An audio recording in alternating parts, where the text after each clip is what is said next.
Correct me if I'm wrong. When I think of Alzheimer's and neurodegenerative diseases, I think of older people. I think of my Yeah. parents. I think of people in their 40s and 50s.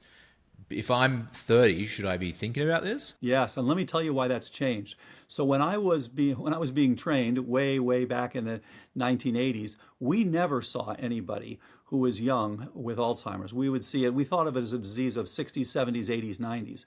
We now know that first of all, this is something that starts 20 years at least before a diagnosis because we can pick up changes in PET scans and changes in spinal fluid 20 years ahead. So this is really a disease that in some people starts in their late 20s, 30s, 40s, and really you're seeing it diagnosed in the 60s, 70s, 80s, 90s. The good news is the tests are getting better and better. So we should all know, just like Josh, I'm sure you know your cholesterol. I'm sure you know your LP little a, your basic lipid panel. You probably know your HDL to triglyceride ratio, these sorts of things.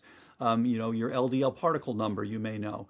But the question is, do you know your p-tau 181? So here's a simple blood test, just became available. We should all know our p-tau 181. Why? Because it'll tell you, even in your 30s and 40s, whether you are headed for Alzheimer's. Now, if it's normal now, great. Recheck it in 5 to 10 years. Make sure you're doing okay. Because as it now starts to rise, what that's telling you is your brain is now starting to go on that pathway. And if you wait over a long period, it's harder, as you know, it's harder and harder to get things back completely. But so the really exciting part here is for the first time, Alzheimer's is now optional. Virtually nobody needs to get this disease if you get on active prevention. We recommend everyone, we usually say 40 and above, but for people who have any family history, I would go to 35 and above and just get tested, get checked out, see where you stand. Are you at the beginning of the process? And if so, what are the things that are driving this? We typically find 5 to 10 different contributors, sometimes even more. So you have these different contributors, and the great news, you can fix them. So with all of these complex chronic illnesses, neurodegenerative diseases, cancers, cardiovascular disease, you can see them coming for years ahead of time if you know what to look for. And the problem is that doctors are still practicing this old-fashioned way where they wait for you to have the symptoms and then say, oh, you're in relatively late stage of this disease or that disease. Just as, look, pap smears changed the world for cervical cancer.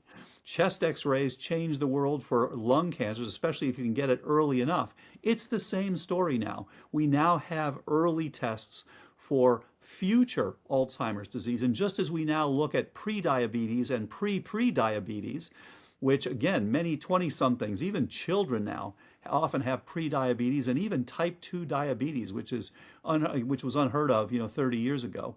So things have changed. That's the first piece, that you now can make sure that you don't have it. Second thing is, if your parent is in a nursing home or has had a problem or you have a family history, please get evaluated early, get on active prevention. You don't have to worry about it.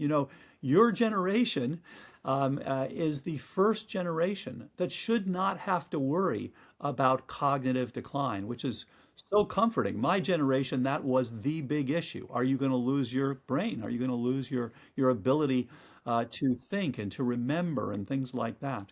And then, as I said, there are new tests. Another good test, GFAP, that has not become commercially available yet, but it should be commercially available within the next 6 to 12 months. So you'll be able to now say, and that's even an earlier one. It's less specific than p-tau 181 or p-tau 217, but it is more sensitive. So if your GFAP is looking good, your astrocytes are good, your brain is probably doing pretty well. But if it's starting to trail up a little bit, then your astrocytes are reacting to some insults. And we can look at these insults, we can identify them, we can address them so that you never have to worry and you can stay sharp for your whole life. Wow, incredible. Would you mind giving us a quick snapshot of kind of like, are the models different that you use for people who are experience cognitive decline versus if you would suggest someone who's wanting to improve and doesn't already have symptoms, or are they the same? Yeah, so they're actually quite similar because it's those things, what's happening is those things that would ultimately drive you, for example, long COVID, that would ultimately drive you to cognitive decline are the ones that are weighing you down on a daily basis. I mean, you can think immediately of some simple ones. If you don't sleep, that actually affects your cognition, for the next day at least. And so, of course, a beautiful book, Why We Sleep, by Professor Matthew Walker on that. And so there are dozens and dozens of these things. So it's important to know, where do you stand with your various toxins, your inorganics, your organics, your biotoxins? Where do you stand with chronic infections? People will notice, it's interesting, you can even do the neurophysiology, and you can see day to day, up and down, depending on what you've done, what you've been exposed to. We often don't realize how much our cognition is impacted. And of course, everybody wants better cognition. That's how you're going to do your job better. That's how you're going to do things more quickly. That's how you're going to come up with more brilliant ideas. That's how you're going to get ahead. And to some extent, that's what you're already doing by exercising, by getting the sleep and all these. But the thing is, many people don't realize that you're exposed to certain things that are dragging you down. So knowing about those, finding them, and addressing them is really important. What are the kind of like most common that you see that people aren't aware of? Yeah, great point. So the most common things that we see, number one is metabolic syndrome. So you see people who have insulin resistance even in their teens and 20s. And what happens, this is how that really affects you. It's such an important issue here. So your brain requires one of two things for its metabolism. As you know, you got to burn something, right? You've got to either burn glucose or you've got to burn ketones.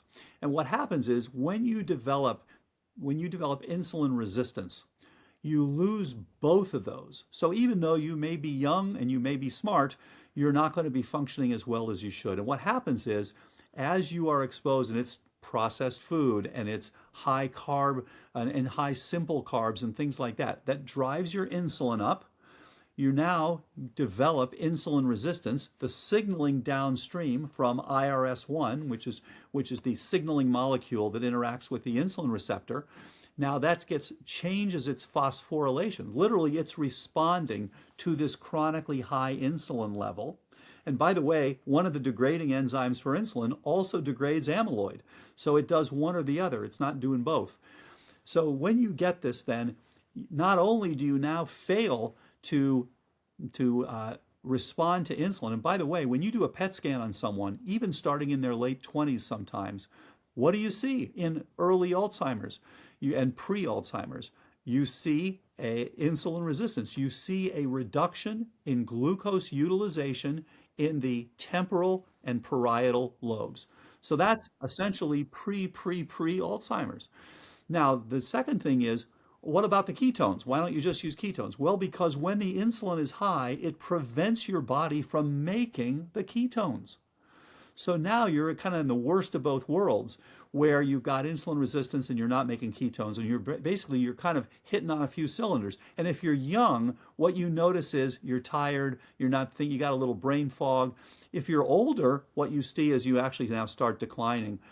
So even though it's not nearly as bad when you're young, it's still giving you a suboptimal situation, unfortunately. And by the way, COVID-19 is really concerning, because when you look at what drives this cognitive decline, what our research showed is that it really you boil it down to two major players. And yes, there are some others, but the two major players are energetics. You've got to have that. You've got to have enough energy. That's why exercise is so important. That's why sleep is so important. That's why appropriate food is so important. So it's energetics, which is oxygen, cerebral blood flow, mitochondrial function, ketone level. Those are the critical pieces to that. And then it's ongoing inflammation. And what's really interesting is that the amyloid that we vilify in Alzheimer's disease is part of your innate immune system's memory. So it is really part of your body saying, I'm being insulted. I'm being assaulted by, it can be by changes in my oral microbiome, by changes in my gut microbiome, by chronic systemic inflammation, by an infection, a Lyme disease, for example, that I may not know I have. All these things can affect your brain. In fact, many of them actually get into your brain. Herpes simplex, another common one, literally climbs up into the ganglion and then can go up into the brain. So your brain is responding to these things. That's why you have the amyloid. It's not there to give you Alzheimer's. It's there to fight these insults. But when you keep on insulting it again and again and again for years and years, it says, okay, I'm going to shift my mode from making and storing memories and making new synapses. I'm going to shift my mode to protection. I'm going to use my resources for fighting a war, a battle. And in so doing, I'm going to have to atrophy a little bit. I'm going to have to pull back a little to survive.